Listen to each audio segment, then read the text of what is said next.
This is 5 and 10 from Skywatch TV. 5 things you need to know for this Thursday, August 1st, 2024. I'm Derek Gilbert. Today marks day 300 of the war between Israel and Hamas, and that brings us to item number 5 today, a whole new phase in the war.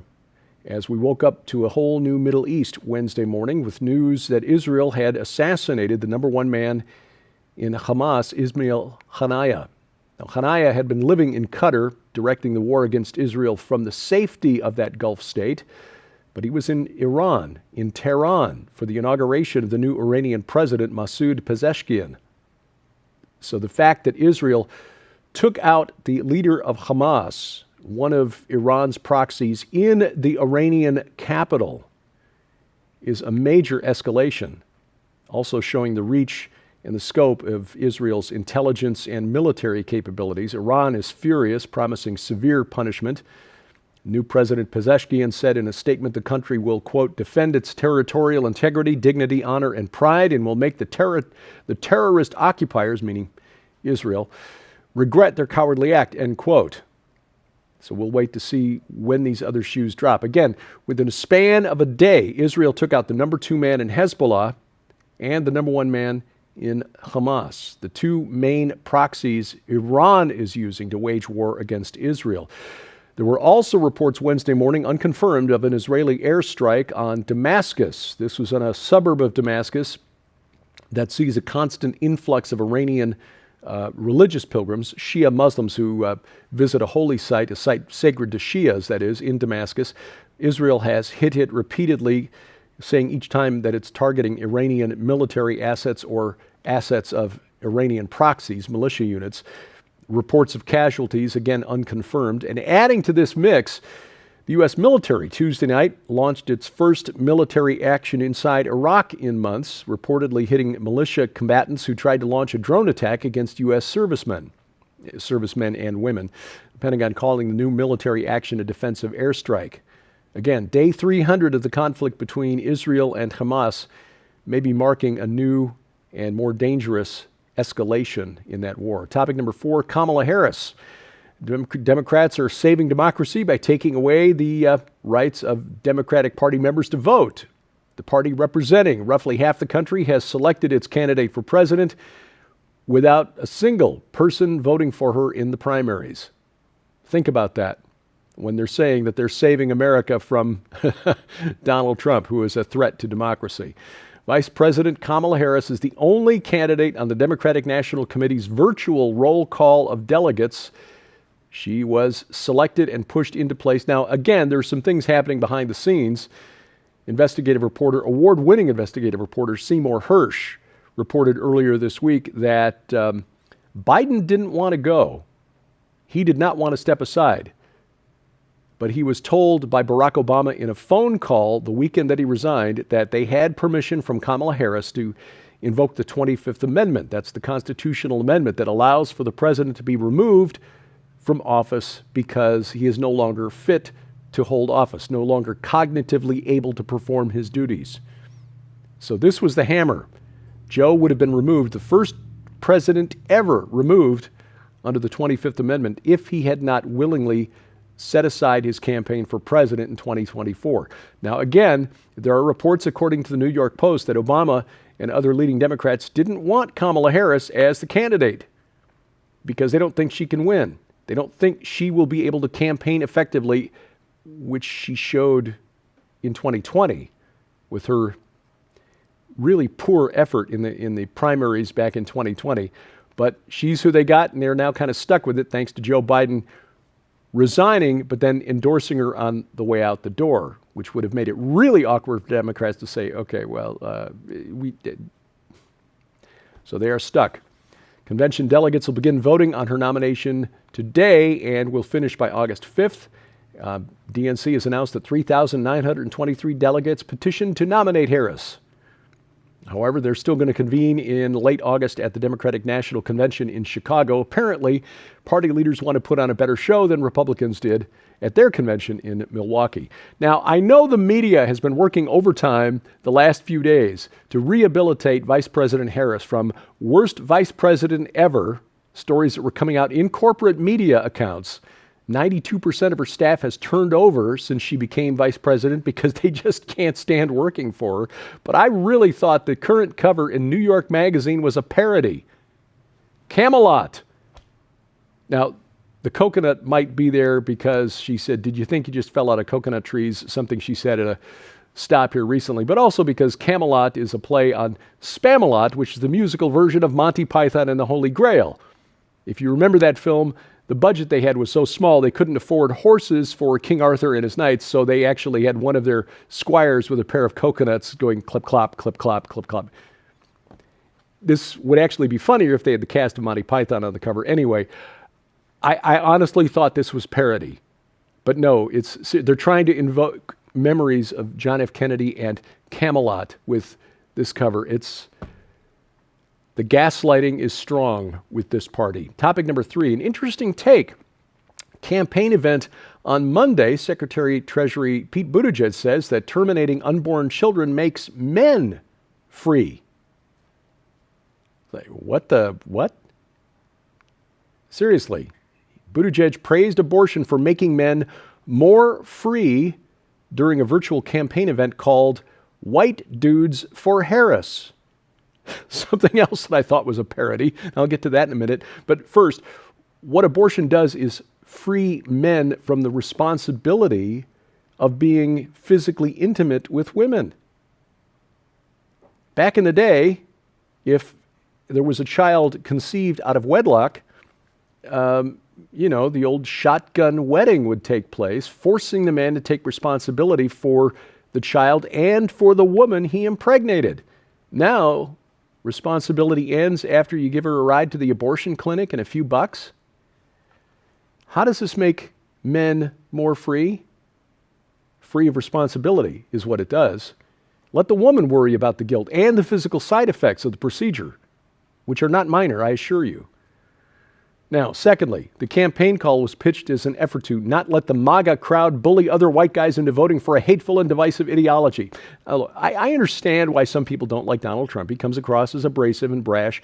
But frankly, if you're going to run for president of the United States, you've got to be a bit of a megalomaniac, because if you were normal, you wouldn't want that job with all of the baggage that comes with it, the media, social media attention, not just on you, but on your family, the people you love. You really got to, you've got to be somewhat unbalanced to even want that job in the first place. So look, I get it if you don't like Donald Trump. And if you're a white person, you want to vote for Kamala Harris, that is your right, your constitutionally protected right in this country. But please, Democrats, if you, as the party of KKK, Stephen Douglas, the party of segregation, if you cannot see the irony in holding a segregated event, White Dudes for Harris, there is no help for you. Bless your pointy little heads. Topic number 2, figures don't lie, but liars can figure. Pentagon found another $2 billion in additional accounting errors in its valuation of missiles, ammunition, and other equipment provided to Ukraine. This is according to a Government Accountability Office report a few days back. The error said to be the result of unclear accounting definitions. You might remember about a year ago, last June, Pentagon insisted that weapons shipped to Ukraine from the U.S. military stockpiles under the Presidential Drawdown Authority over the past 2 years had been overvalued using replacement value as opposed to depreciated value. For example, 10 vehicles incorrectly valued at $7 million, because that's what it would cost to replace them, instead of the 0 net book value. So we'll give them these 10 vehicles that are worth nothing on paper. It'll cost us $7 million to replace them. And lo and behold, we've got more that we can give to Ukraine. So the additional $2 billion in accounting errors. Now, the Pentagon tells the GAO it's got an additional $2 billion in weapons it can send to Ukraine without asking Congress for permission. Convenient. Coming up, social media. Sabotage for TikTok clicks. That's next on 5 and 10. Ladies and gentlemen, you can easily and conveniently stream this incredible new film, Void Earth Cataclysm Before Genesis, right now at skywatchtv.com/stream or on the mobile app for immediate access. However, if you'd like to receive your own hard copy on DVD, Skywatch TV is proud to announce the Void Earth Ultra Collection. When you order this exclusive collection from the Skywatch TV store, you'll receive the brand new documentary from Defender Investigative Films, Void Earth Cataclysm Before Genesis, along with Dr. Thomas Horn and Reverend Donna Howell's best-selling book, Before Genesis, The Unauthorized History of Tohu, Bohu, and the Chaos Dragon in the Land Before Time. These powerful works present astounding revelations like no other, taken directly from the Word of God, the conclusion to the events of Genesis that merges all contributing voices from not only the young and old creationist groups, but the scientific community as well into one balanced and agreeable climax. They reveal precisely how ancient archaeological sites like Göbekli Tepe and the Doorway of the Serpent point irrefutably to an intelligent race of beings here on Earth thriving before the time of Adam and under Lucifer's fallen dominion.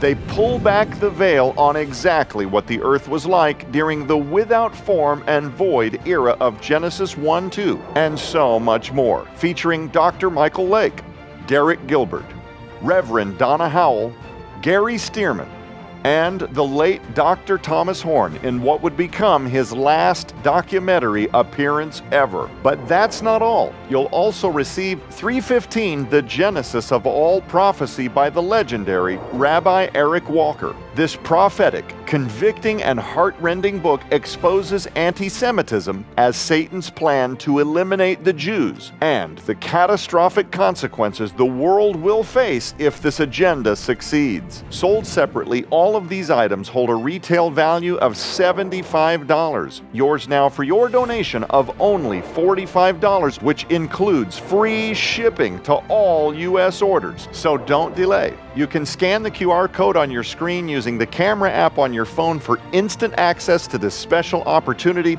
You can also visit us at skywatchtvstore.com or call 1-844-750-4985 and ask for the Void Earth Ultra Collection now.